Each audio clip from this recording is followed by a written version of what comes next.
ஐந்தாம் தமிழர் சங்க நேயர்கள் அனைவருக்கும் வணக்கம்.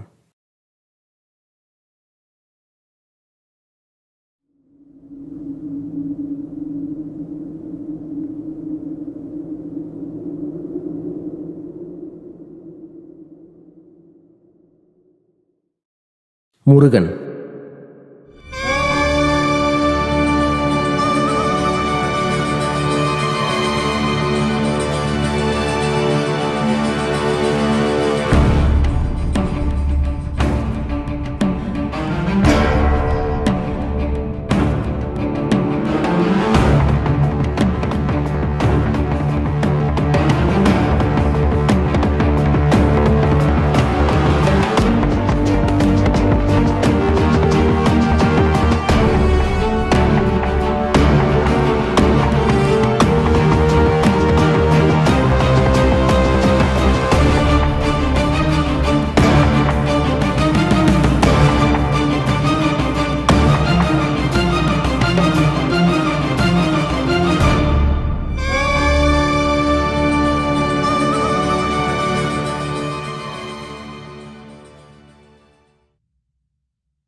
பத்தாயிரம் ஆண்டுகளுக்கு முன்பு குமரிகண்ட அழிவிலிருந்து தமிழர்களை காத்த குமரன் தான் முருகன்.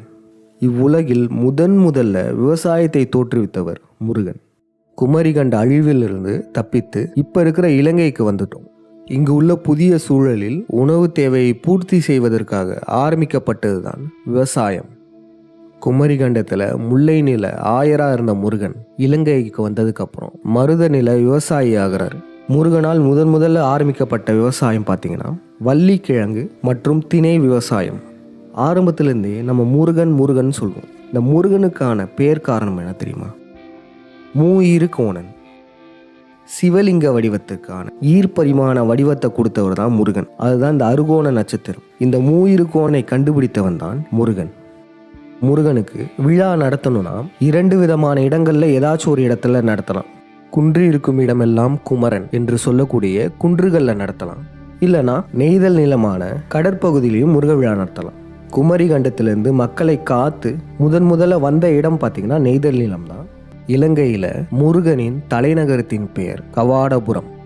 இதுவும் நெய்தல் நிலம்தான். கவடு என்றால் முத்தெடுத்தலை குறிக்கும். 5ஆம் தமிழர் சங்கமும் முருக விழா நடத்துறதுக்கு கடற்பகுதியான நெய்தல் நிலத்தை தான் தேர்ந்தெடுத்திருக்கோம்.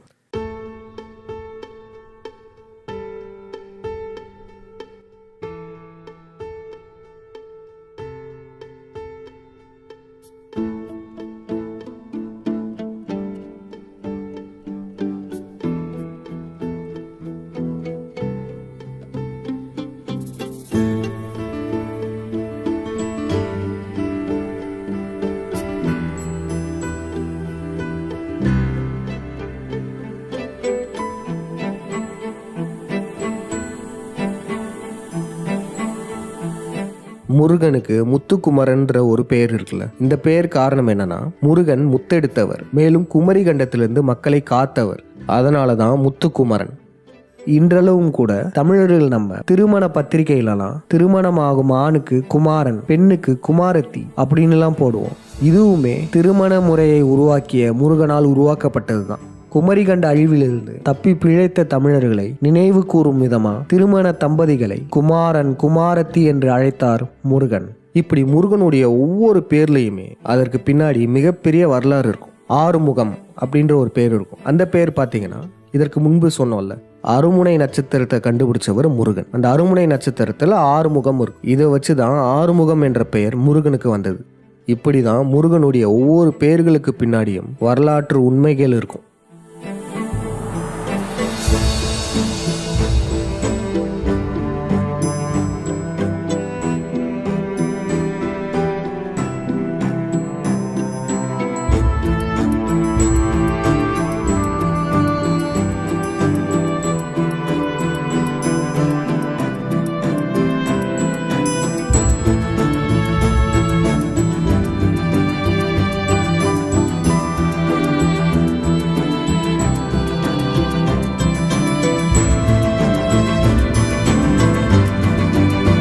விழுப்புரம் மாவட்டம் கூனிமேடு என்ற கிராமத்தில் கடற்கரை ஓரம் நம்ம விழா நடத்தினோம்.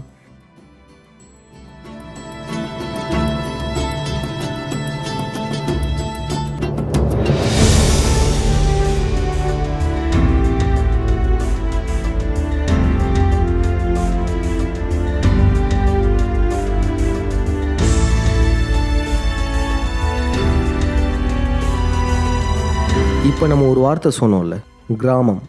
இந்த கிராமன்ற வார்த்தையுமே விவசாயத்தை தோற்றுவித்த முருகனை வைத்து உருவாக்கப்பட்ட வார்த்தை தான் கிராமம். இதனுடைய மூல வார்த்தை காமம். காமம் என்றது இங்கே மகரந்த சேர்க்கையை குறிக்கும். மகரந்த சேர்க்கை நடக்கும் மருத நில ஊருக்கு காமம் என்னும் பெயரை வைத்தார் முருகன். அது காலப்போக்கில் கிராமம் என்று மருவியது. கிராமம் என்னும் ஊருக்கு இன்றளவும் ஆதாரமாக திகழ்வது இலங்கையில் இருக்கும் முருகனின் சொந்த ஊரான கதிர் கிராமம்.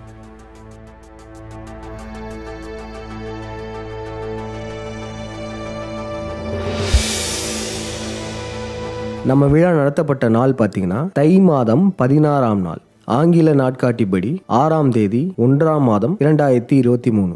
திருத்தப்பட்ட நாட்காட்டியின்படி இது தை மாதத்தை குறிச்சிருக்கும். விழா நடந்த ஊர் கூனிமேடு, விழுப்புரம் மாவட்டம்னு சொல்லியிருந்தோம். அந்த நாளின் நிகழ்வு பார்த்தீங்கன்னா தட்சிணாயன திருவாதிரை திதி. நம்மளுடைய தமிழ் சொந்தங்கள்லாம் அவங்க வந்த வாகனங்கள்லாம் நிப்பாட்டிட்டு கோயிலை நோக்கி நடந்து போகிற காட்சிகள் தான் அது.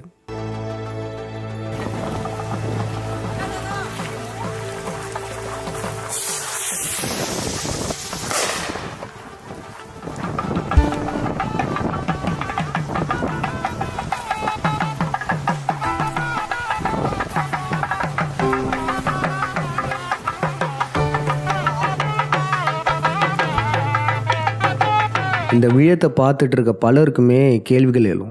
ஏன் எங்களெல்லாம் கூப்பிடல, நாங்களுமே இந்த விழாவில் கலந்துருப்போம்லன்னு சொல்லிட்டு பலருக்கும் கேள்விகள் எழுந்திருக்கும். இந்த முருகப் பெருவிழா பார்த்தீங்கன்னா வழிகாட்டு திருவிழா. அப்படின்னா என்ன? பல நூற்றாண்டுகளாக இந்த பிண்டாரிகளால், இந்த யூத பிராமணர்களால் முருகனுடைய உண்மையான வரலாறு மறைக்கப்பட்டுருச்சு. யார் முருகன்றதுக்கான ஆதாரங்கள் அனைத்தையுமே அழிச்சினாங்க. அதுக்கப்புறம் இந்த சத்தியயுகத்தில் பாண்டியனேயாவால் முருகனுடைய வரலாற்றை துல்லியமாக மீட்டெடுக்க முடிஞ்சது. முருகன் என்பவர் பல வித்தைகளை, பல தொழில்நுட்பங்களை கண்டுபிடிச்சிருக்காரு. அவருக்கு கீழே ஒரு பெரிய யூனிவர்சிட்டியே இருந்திருக்கு. நம் சித்தர் முருகன் ஒரு சயின்டிஸ்ட். அனைத்து துறைகளிலுமே சிறந்து விளங்கியிருக்காரு. அவர் ஒரு சூப்பர் ஸ்டார். இந்த காலகட்டத்தில் நடிகர்களுக்கும் கூத்தாடிகளுக்கும் அடிச்சுக்கிட்டு இவர் தான் தலைவர், அவர் தான் தலைவர்னு போலிகளுக்காக சண்டை போட்டுட்ருக்காங்க. ஆனால் உண்மையான ரியல் சூப்பர் ஸ்டார் நம்ம தலைவர் முருகன் தான். அப்படிப்பட்ட முருகனுக்கு பல நூற்றாண்டுகளுக்கு பிறகு அவர் யாருன்னு தெரிய வந்து அவருக்கு விழா எடுத்தது தான் இந்த முருகப் பெருவிழா. இந்த விழா வழிகாட்டு திருவிழா. இனி வருங்காலங்களில் நம் தமிழ் சொந்தங்கள் முருகனுக்கு எப்படி முறையாக விழா எடுக்கணுன்றத சொல்கிறதுக்காகவே இந்த விழா நடத்தப்பட்டது. அதனால இந்த விழாக்கு கூட்டம் அதிகம் சேர்ந்துடக்கூடாதுன்றதுக்காக தான் இந்த வழிகாட்டு திருவிழாவுக்கு பெரும்பாலானோரை அழைக்காம இருந்தோம். ஆனால் நிச்சயமாக இனி வரும் காலங்களில் 5ஆம் தமிழர் சங்கம் பல முன்னெடுப்புகள் எடுக்க போகுது. அந்த மாதிரி சமயங்களில் கண்டிப்பாக அனைவருக்குமே அழைப்பு கொடுக்குறோம்.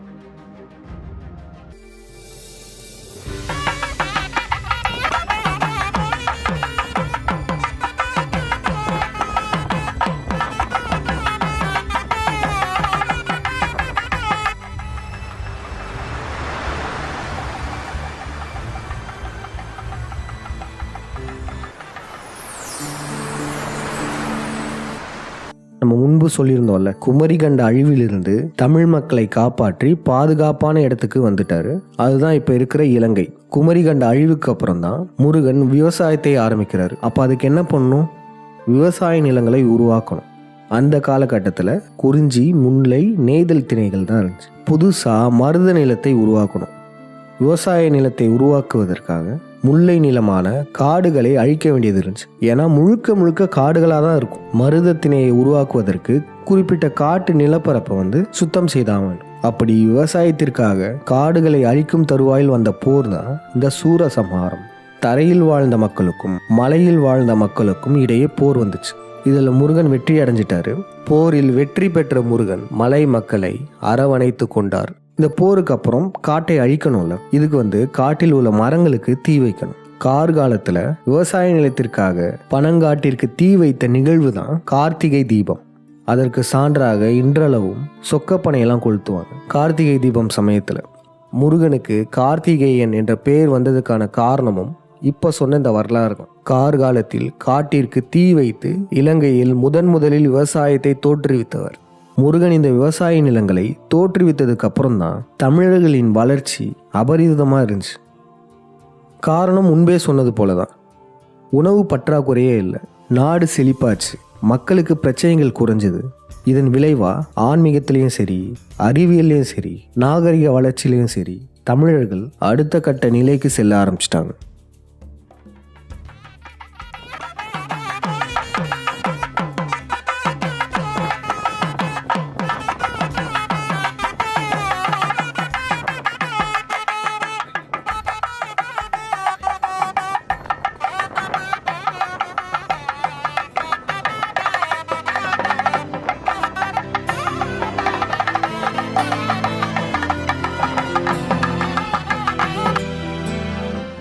முருகனால் கோவிலில் வழிபடுவதற்காக உருவாக்கப்பட்ட இசைதான் இந்த தவில் மற்றும் நாதஸ்வர இசை.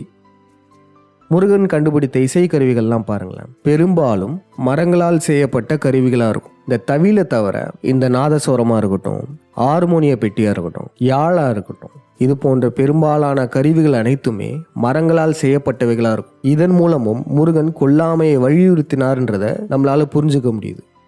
முருகன் கொல்லாமையை வலியுறுத்தினாரே தவிர வற்புறுத்தவில்லை. அப்புறம் நம் விழாவிற்கு ஒரு காளை மாடு வரவழைக்கப்பட்டது.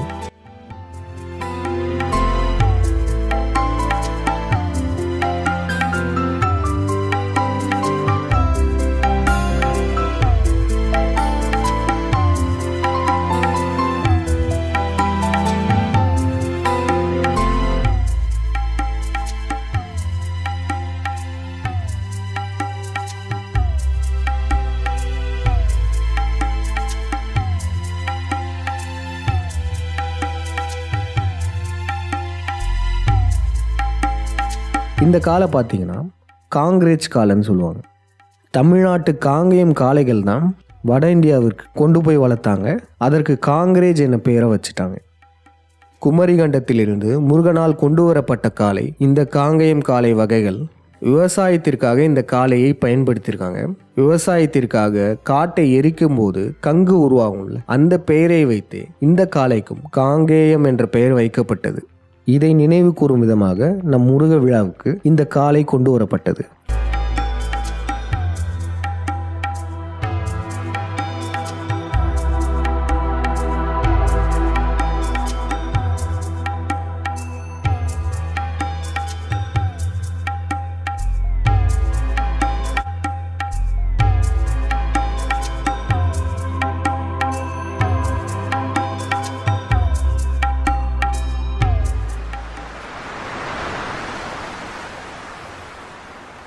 நம்ம முருகப்பெருவிழா நடைபெற இந்த கடற்கரை ஓரத்திலேயே ஆழியப்பன் என்ற ஒரு கோயிலும் சப்தகனிகளுடைய கோயில்களுமே இருந்துச்சு. இவைகள் நம் முருகப்பெருவிழாவுக்கு மேலும் சிறப்பை கொடுத்துருக்கு.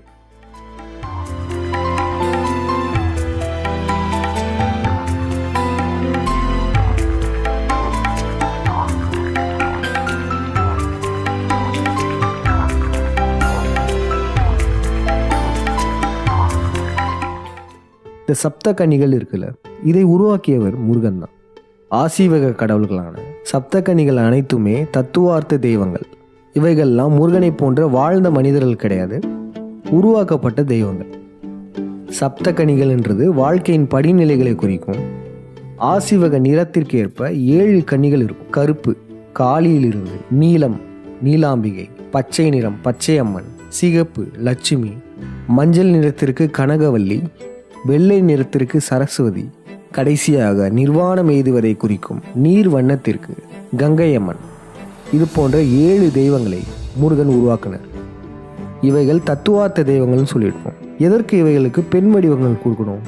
அந்த காலகட்டத்தில் பார்த்தீங்கன்னா ஆன்மீகத்தில் சித்தர்களை போன்று மலைகளில் காடுகளெல்லாம் தவம் பண்ணுறதுக்கு பெண்களுக்கு ரொம்பவும் கடினமாக இருக்கும். இதனால் பெண்கள் பலரால் சித்தர்களாக ஆக முடியல. இப்படியே போச்சுன்னா ஒரு காலகட்டத்தில் பெண்களை ஆண்கள் மதிக்க தவற வாய்ப்பு இருக்கு.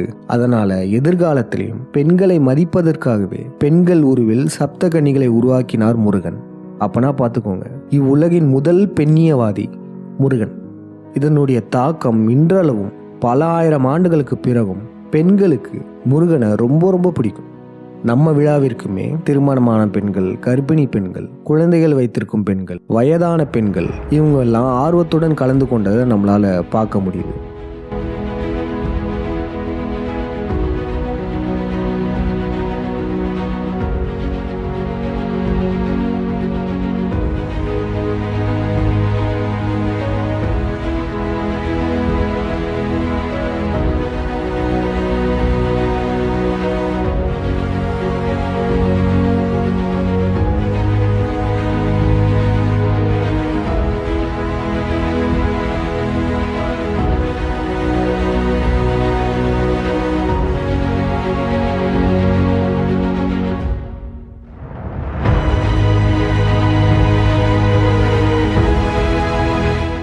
ஐம்பொன்னாலான ராஜ அலங்காரத்தில் இருக்கும் நம் முருகன் சிலையை கோயிலில் வைத்து வழிபடுறோம்.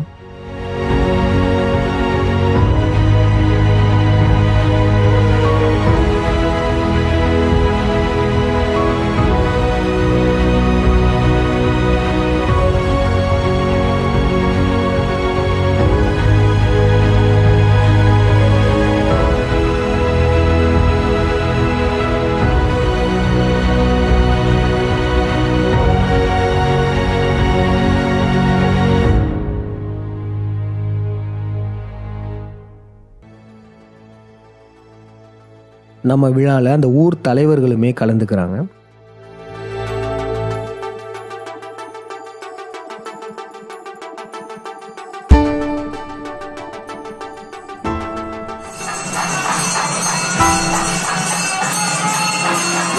தீபாராதனை காட்டுறாங்கல்ல, இது முருகனை நினைவு கூற முருகன் காலத்திற்கு அப்புறம் வந்த வழிபாட்டு முறை. காட்டை எரித்த அக்னி தேவனான முருகனுக்கு தீபாராதனை காட்டுறது. முருகன் அவருடைய காலத்துல பூவை வைத்து சிவனை வழிபட்டாரு. முருகன் ஒரு பூசாரி, பூ சொரிபவன் பூசாரி.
நம்மள ஒரு தரப்பு மக்கள் முருகனை தூக்கிட்டு கோயிலை சுற்றி வராங்க.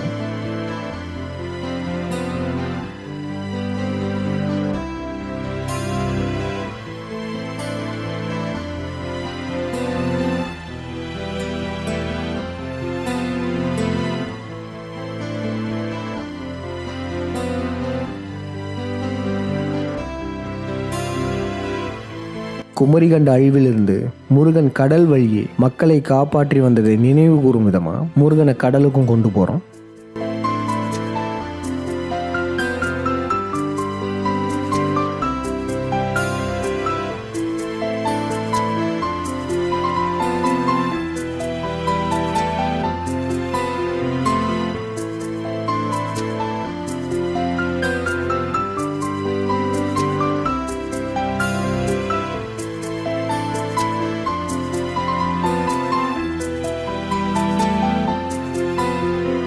நம் சங்க உறவுகள் முருகனுக்கு வேண்டிக்கிட்டு நம்ம முருக விழாக்காக மாலை போட்டிருந்தாங்க. அவங்களுக்கெல்லாம் அழகு குத்துறத இப்போ நம்மளால பார்க்க முடியுது. முருகனால் கண்டுபிடிக்கப்பட்ட இந்த போர் கலைகளை நினைவு கூற முருகனின் வேலால் அழகு குத்தும் நிகழ்ச்சி நடைபெற்றது.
ஒரு புறம் நம் மக்கள் முருகனை தூக்கிட்டு ஊர்வலம் வந்துட்டு இருக்க இந்த நிலையில மற்றொரு புறம் நம் மக்கள் ஆர்வமா மதிய உணவுகளை தயார் செஞ்சுட்டு இருந்தாங்க.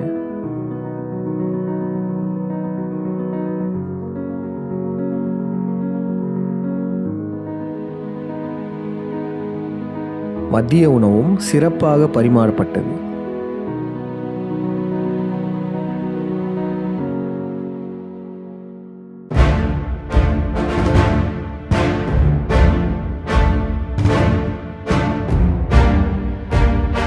முருகன் ஒரு அகிம்சாவாதி. எந்த அளவுக்கு அகிம்சாவாதியாக இருந்தார்னா, போர்க்கலைகளை உருவாக்கியவரே முருகன் தான். அனைத்து போர்க்கலைகளையுமே தெரிந்தும் அமைதியை விரும்புகிறவர் முருகன். அப்படிப்பட்ட அமைதியை விரும்பும் அகிம்சாவாதி தான் முருகன். அந்த காலகட்டத்தில் மக்களிடையே தேவையற்ற சண்டைகள் நடக்கும். உணவுக்காக இருக்கலாம், இல்லை வேற பல காரணங்களாகவும் இருக்கலாம். நான் பெரிய ஆளா நீ பெரிய ஆளான்னு காமிக்கிறதுக்காகவே சண்டைகள் நடக்கும். இப்படிப்பட்ட தேவையற்ற சண்டைகளையும் அதனால உயிர்கள் பலியாகிறதையும் தடுக்கிறதுக்காகவே முருகனால் உருவாக்கப்பட்டது தான் விளையாட்டு போட்டிகள். எதுக்குப்பா தேவையில்லாம சண்டை போட்டுட்டு ரத்த காயப்படுறது, உயிர் பலியாகிறது, இதெல்லாம் தேவையே இல்லை. ரெண்டு தரப்பும் வாங்க, விளையாட்டு போட்டிகளில் பங்கு பெறுங்க. உங்களுடைய உடல் வலிமையும் மன வலிமையும் இதில் காமிங்க, போட்டியில் வெற்றி பெறுங்க. இப்படிலாம் சொல்லி தான் சண்டைகளை தவிர்ப்பதற்காகவே முருகனால் முதல்ல உருவாக்கப்பட்டது இந்த விளையாட்டு போட்டிகள். முதலில் மக்களிடையே அமைதியும் சமாதானமும் ஒற்றுமையுடன் வாழ்வதற்காகவே முருகனால் உருவாக்கப்பட்டது தான் இந்த ஒலிம்பிக் போட்டிகள், விளையாட்டு போட்டிகள்லாம். அந்த ஒலிம்பிக் கொடியை பார்த்தாலே தெரியும், முழுக்க ஆசிவக வண்ணங்களால் ஆனது. கருப்பு நிறம், நீல நிறம், பச்சை, சிகப்பு, மஞ்சள், அப்புறம் வெள்ளை நிறம். இது அப்படியே முருகனால் உருவாக்கப்பட்ட ஆசிவக வண்ணங்கள் தான்.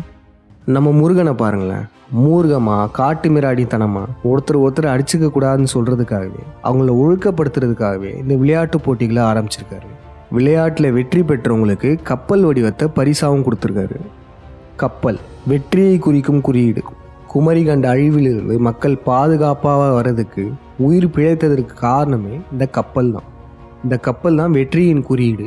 இப்போ இதை தான் கப்புன்னு சொல்லி கொடுத்துட்ருக்கோம். இந்த கப்பலாம் பாருங்களேன், அப்படியே கப்பல் வடிவத்திலே தான் இருக்கும்.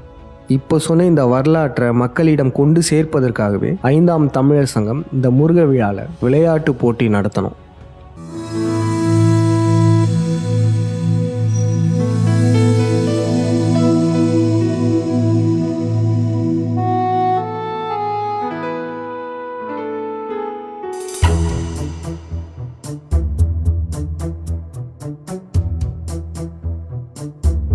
முருகனுடைய அருமுனை நட்சத்திரத்தை பெருசாக வரைஞ்சு சுற்றி ஒலிம்பிக் கொடிகள்லாம் நடப்பட்டது.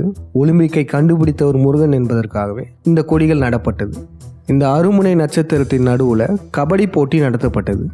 இந்த கபடி விளையாட்டை முதல்ல கண்டறிந்தவர் முருகன் தான். இந்த விளையாட்டு வேற ஒன்றும் இல்லைங்க, கடலில் முத்து எடுப்பதற்கான ஒரு ட்ரைனிங் தான். கவடு என்ற வார்த்தையிலிருந்து கபடி என்ற வார்த்தை வந்தது. கவடுனா வேற ஒன்றும் இல்லை, அந்த முத்து இருக்கிற அந்த சிப்பி தான். கடலில் முத்தெடுக்கணும்னா என்னென்ன பண்ணணும்? மூச்சை பிடிக்கணும், மூச்சை தம் பிடிச்சு உள்ளே போய் இறங்கணும். மூச்சு அடக்கிட்டு இருக்கனால குறிப்பிட்ட நேரத்தில் முத்து எடுத்துகிட்டு மேலே வந்துடணும். அதனால் விரைவாக செயல்படணும். வேறு தொல்லை தரக்கூடிய உயிரினங்கள்லாம் சுற்றி எதுவும் வருதான்னு கண்காணிச்சுக்கிட்டே இருக்கணும். அப்படி வேறு எதுவும் உயிரினங்கள் நம்மளை தாக்க வந்தால் அதுலேருந்து தப்பிக்கணும். இது அப்படியே இந்த கபடி போட்டியில் நம்ம பார்க்கலாம். மூச்சை பிடிச்சிட்டு போகிறது, விரைவாக செயல்படுறது, சுற்றி யாராச்சும் வராங்களான்றதும் பார்க்குறது, இப்படின்னு முத்தெடுப்பதற்கான ட்ரைனிங் தான் இந்த கபடி.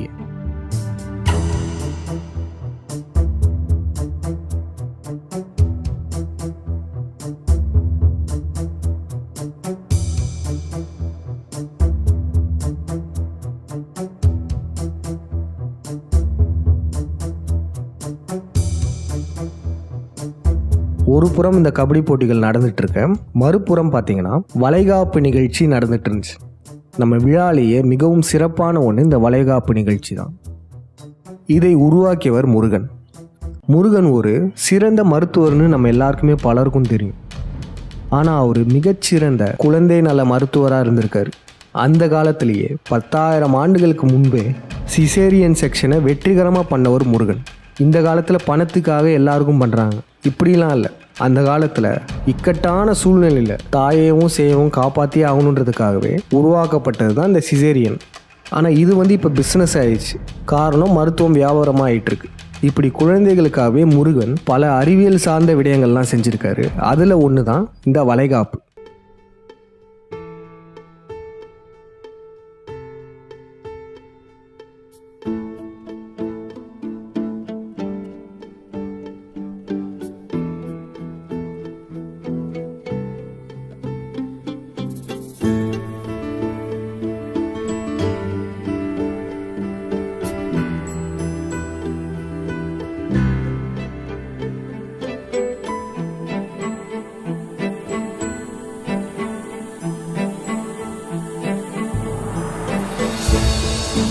இந்த வளைகாப்பில் பார்த்தீங்கன்னா கையில் கண்ணாடி வளையல்கள் தான் மாட்டியிருக்கும்.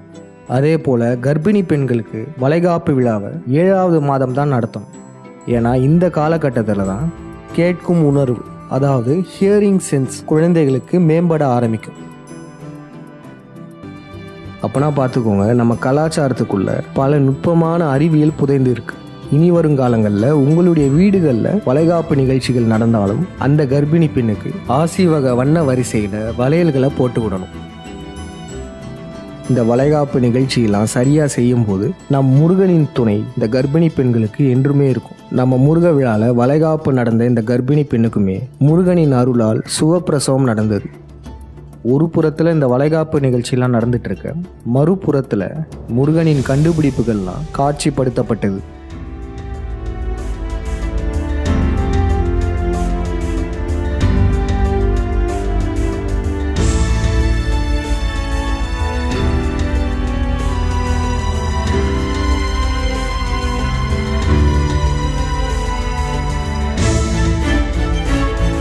மக்களுமே முருகன் காலத்து டெக்னாலஜிகளெல்லாம் பார்த்து ஆச்சரியப்பட்டாங்க.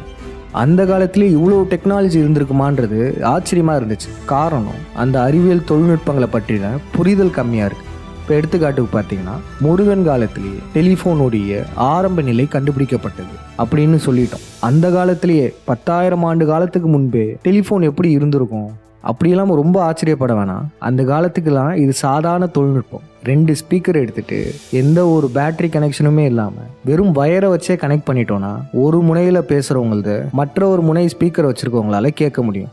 அவ்வளவுதான். இப்போ முருகன் கண்டுபிடிச்ச கேட்குதா இருந்து பேசிக்கிட்டு இருக்கோம். பேசுறது நல்லா கேட்குது. இதில் வந்து பேசணும், இதில் வந்து காதை வச்சுக்கிறோம். இதில் வந்து பார்த்தீங்கன்னா நமக்கு எந்த ஒரு எலக்ட்ரிசிட்டியும் எந்த ஒரு இதுவுமே இல்லை.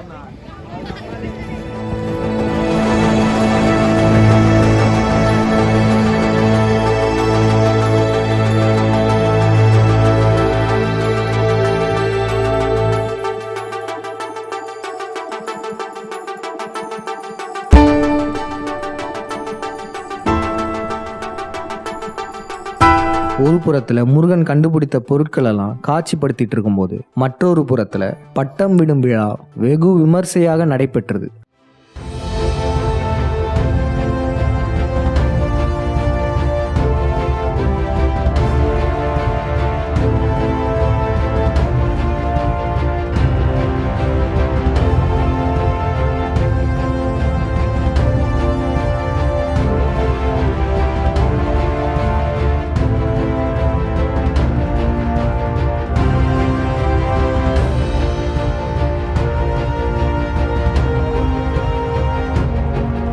நம்ம 60 பட்டங்களை வானத்தில் பறக்க விட்டோம். ஒவ்வொரு பட்டத்திலையுமே முருகனின் கண்டுபிடிப்புகள், முருகனை குறித்த பொருட்கள் அவைகளெல்லாம் ஸ்டிக்கராக பட்டத்தில் ஒட்டியிருந்தோம். இப்போ இந்த பட்டத்தில் பார்த்தீங்கன்னா கர்ப்பிணி பெண்களின் சிசரியன் செக்ஷன், இதை கண்டுபிடிச்சவர் முருகன். இந்த பட்டம் பார்த்தீங்கன்னா குண்டலினி யோக நுணுக்கங்களை வழிமுறைப்படுத்தியவர். இது போன்ற ஸ்டிக்கர்ஸ் எல்லாம் ஒட்டி 60 பட்டங்கள் வானத்தில் பறக்க விடப்பட்டது.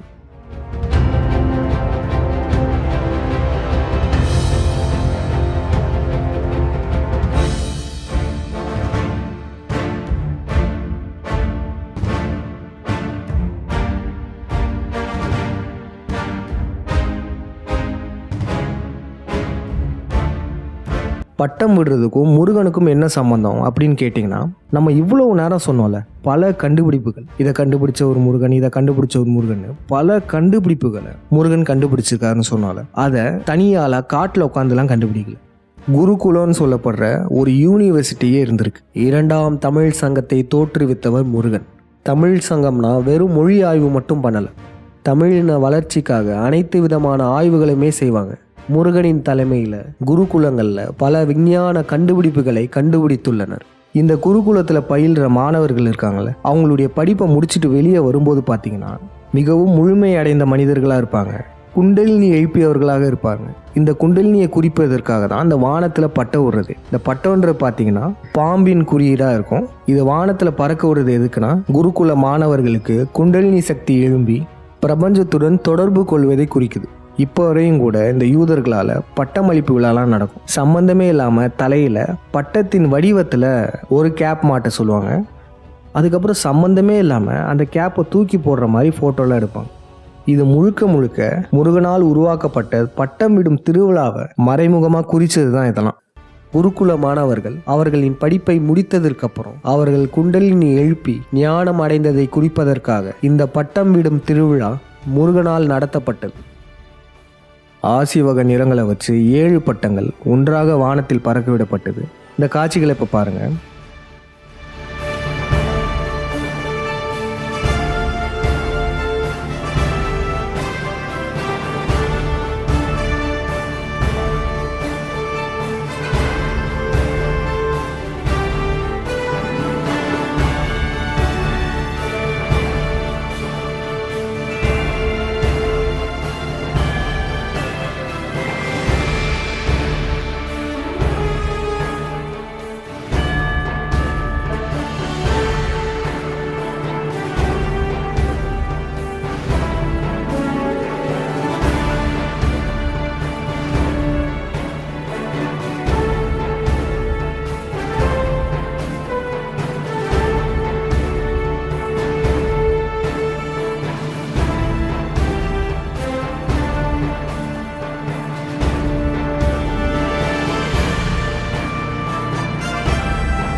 அதுக்கப்புறம் மாலை நேரத்தில் முருகனுக்கு பூஜை நடத்தப்பட்டது.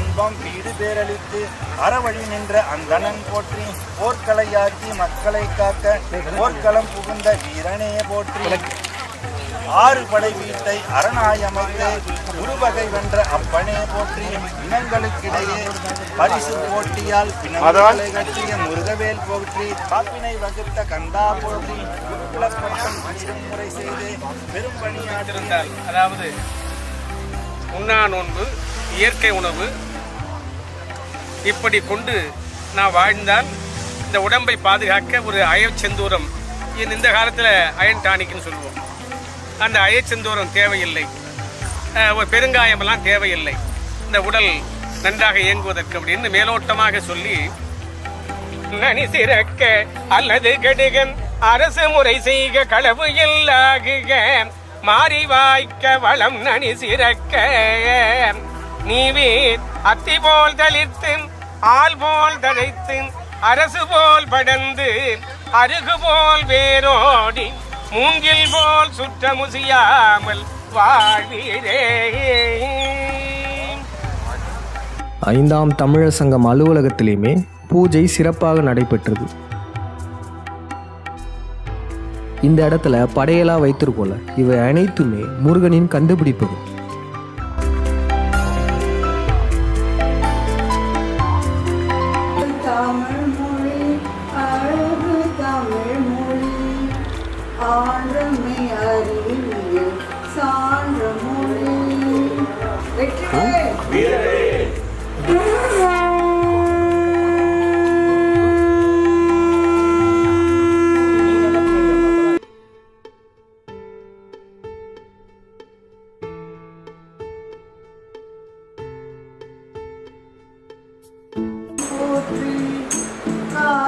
படையுடன் காவடி எடுத்த வேலாயுதனே வேலனே போற்றி.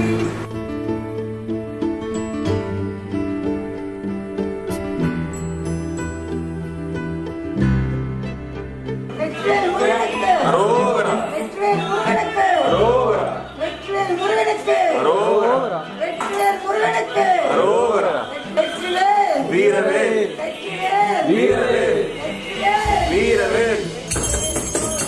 வெற்றிவேல் முருகனுக்கு, வீரவேல் முருகனுக்கு.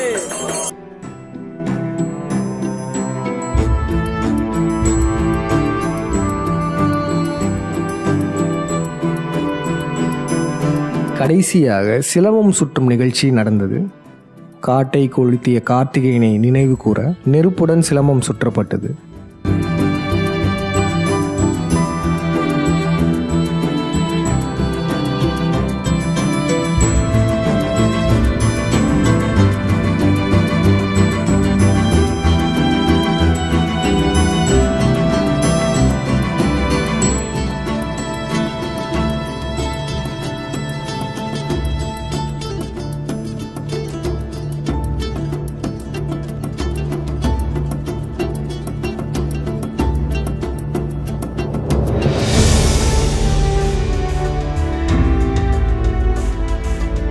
மேலும் முருகனை பற்றி தெரிஞ்சுக்கணுன்னா முனைவர் திரு பாண்டியன் ஐயாவின் தமிழ் சிந்தனையாளர் பேரவை யூடியூப் சேனலுடைய வீடியோங்கள்லாம் பாருங்கள். முருகன் சம்மந்தப்பட்ட வீடியோங்களுடைய லிங்க்ஸ் எல்லாம் இந்த வீடியோத்துடைய கமெண்ட்ஸில் தந்துடுறோம், மறக்காமல் போய் பாருங்கள். பல நூற்றாண்டுகளுக்கு பிறகு முருகன் யாருன்னு தெரிஞ்சு முருகனுக்காக தமிழ்நாட்டில் தமிழர்களால் எடுத்த விழா தான் இந்த முருகப் பெருவிழா. இனி வரும் காலங்களில் உலகெங்கும் வாழும் தமிழ் சொந்தங்கள் இது போன்ற முருகப் பெருவிழாவை சிறப்பாக நடத்தணுன்றதை கேட்டுக்கொள்கிறோம். விழா சம்பந்தமா எதுவும் சந்தேகனாலும் 5ஆம் தமிழர் சங்கத்தை தொடர்பு செஞ்சு சந்தேகங்களை கேட்டு தெரிஞ்சுக்கலாம். இது சத்திய யுகம். இந்த பிண்டாரிகள் இத்தனை ஆண்டு காலமாக நம் வரலாறை மறைச்சு வச்சிருந்தாங்க. அது எல்லாமே ஒன்று ஒன்றா தெரிய வந்துட்டு இருக்கு. நம்ம கடந்த கால வரலாறு தெரிஞ்சாதான் நாம யாரு, நம் தமிழ் நம் எப்படிப்பட்டதுன்றதை தெரிஞ்சாதான் நம் எதிர்காலத்தை மாற்றி அமைக்க முடியும். அது இந்த சத்திய யுகத்தில் முருகனின் அருளால் கூடிய விரைவில் நம் கண்முன்னே நடக்கும். இவ்வுலகில் வாழும் அனைத்து தமிழ் நல்லுள்ளங்களுக்கும் முருகனின் அருள் கிடைக்கட்டும். இந்த சத்திய யுகத்தில் முருகனின் துணை கொண்டு தமிழர்கள் நாம் அடிமை தலையிலிருந்து விரைவில் விடுபடுவோம். நன்றி, வணக்கம்.